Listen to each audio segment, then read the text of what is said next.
A story of young flirtations in a seaside town. This is the film written and directed by Eric Romer, A Summer's Tale. Has a Letterboxd score of 4.1 out of 5, an IMDb of 7.6 out of 10, a Rotten Tomatoes of 98% fresh, and a Metacritic of 91. As for accolades, it's on IndieWire's 100 Best Films of the 90s at number 65, and it's in the Criterion Collection, part of Eric Romer's Tales of the Four Seasons box set, spine number 1206.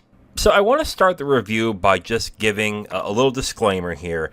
I have the title as A Summer's Tale because when you look at IMDb, you look at Letterboxd, you look at Google, the film is called A Summer's Tale. However, if you watch this on HBO Max or on the Criterion channel, they call it A Tale of Summer. So if you're looking for that movie, and someone's like, where's A Summer's Tale? Oh my god, I can't find it. On those services, it's called A Tale of Summer. Keep that in mind when you're deciding to watch this movie. I'm not sure why they changed the title. I actually really enjoyed this movie. This is a very sweet, tender film about flirtations and romance. This is a film that I wish that we had more of when it came to romance around this period of time, which is like people in their teens and lower 20s. There's the awkwardness, there is the subtle flirtations, the body language. It kind of reminds me of Before Sunrise, because Before Sunrise is a flirtatious movie that has a lot to do with sexual chemistry and body language, and that film does it very well.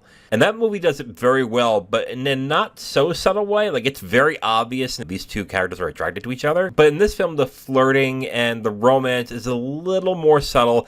It's not as direct. And it's got some really nice locations that are shot very well. The lighting is really good. The way that the film is shot is in a very bright and very sunny kind of look, no matter what location it's at. I think all four actors in the film are great. There's only really four characters that you really get to know. There is the main character, and there's the three women that he is sort of kind of involved with in a way. All four of them do a great job, but I really have to say that I love Amanda Leglet in this film, who plays Margot.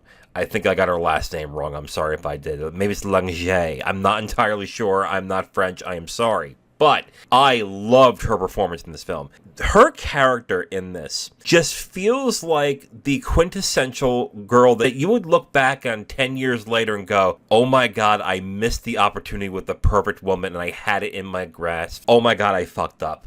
Oh my god, like, she portrays this character so well. Let's get past the looks, because she is a very attractive, beautiful, young-looking woman. But she's also portrayed as, like, playful, smart, funny, patient, mature, understanding. Like, I'll put it this way. If I met somebody like this my age, who was also very attractive, I would snatch her up in a second. I would be like, oh my god, I'm marrying you right now. But because of the character's age and what he knows and what he's thinking about, he just doesn't understand how much of a good woman he has. And it's one of those things I'm watching just going, dude, come on! She's right there. She's perfect. Not that I really cared about the main character all that much. He's kind of a doofus in a way. But I will say this. This character reminded me of me on that age, where I had a hard time really grasping who was flirting with me, who was not, what, and stuff like that. And I really felt that bit of tension where I'm like, oh god, this reminds me of me. Ugh.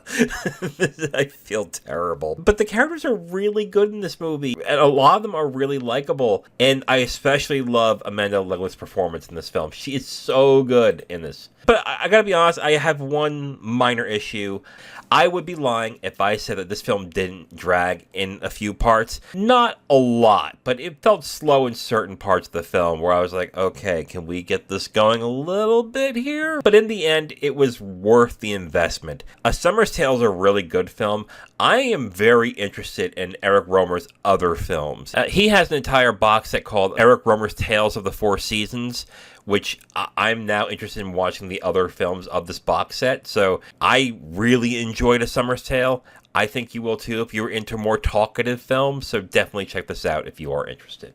Now, in every episode of Watch, Rate, Heart, I not only give you my opinions of the film I'm watching, I also give you the opinions of the Letterboxd community. And this first one is a loving one. This one is from Silent Dawn. Silent Dawn gets it 5 stars out of 5 with a heart.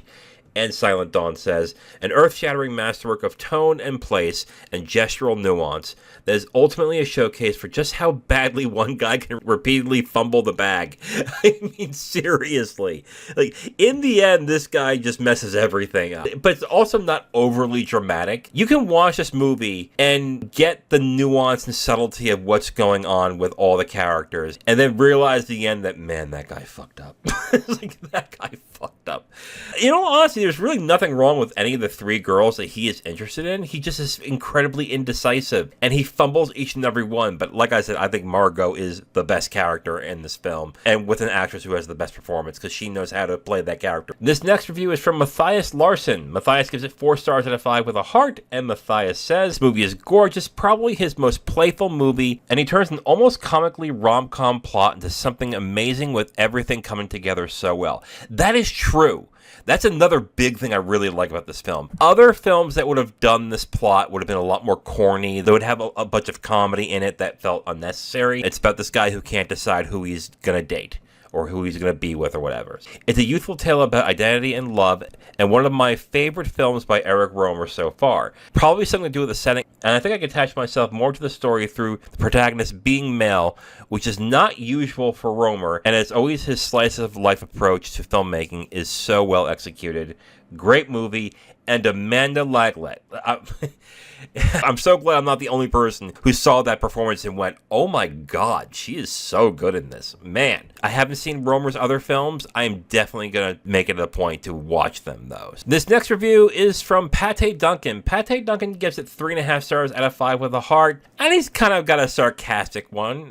He says, an exceptional Levi's ad. I mean, I will say this. I didn't mention it in the review, but the clothing that everyone wears in this is really good. And it's not like overly stylish, but it really fits with every character.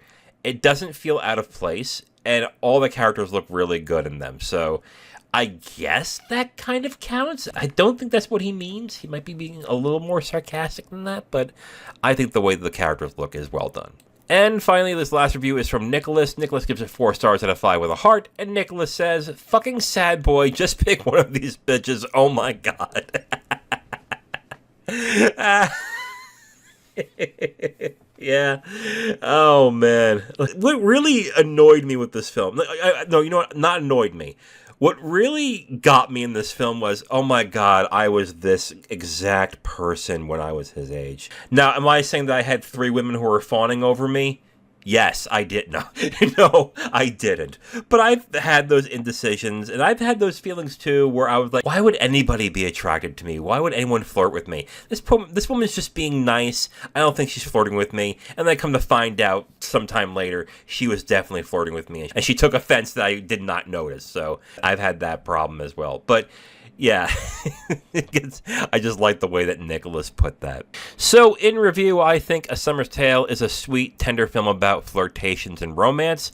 It has some really nice locations that are shot and lit incredibly well. All 4 performances are great in the film, but I especially love Amanda Laglet in this film. But my one hang-up is the film does get slow in certain parts, but not enough to really hurt the film. Overall, I really like The Summer's Tale. I'm giving it 4 stars out of 5 with a heart. This film does that I wish films that involve these types of characters would do more, which is focus on the subtlety of romance and the flirtations and body language than they do with like dramatics and with music and stuff like that to make it more melodramatic. I think this film is lovely. I might see this again just to see if I want to bump it up a little more, because there's a lot more that I would really like to talk about, but it would really get into spoilers. But I absolutely loved A Summer's Tale. Just a great movie. And I'll say this, if you like the Before trilogy, you should see this movie. Definitely see this movie. So overall, 4 stars out of 5 with a heart for A Summer's Tale. Check it out on HBO Max and Criterion Channel, but like I said, it is called A Tale of Summer on those services, so keep that in mind. If you like any of the reviewers I've highlighted in this episode, you can check the video description for a link to their Letterboxd profile. Be sure to give them a follow and let them know that Brad from Watch Rate Heart sent you. You can follow me on Letterboxd and X at Watch Rate Heart. Please like and subscribe if you enjoyed it, and share with your friends. I'm Brad from Watch Rate Heart. Thank you for watching, and remember, we all watch and rate movies, but you give them the heart that makes them live forever.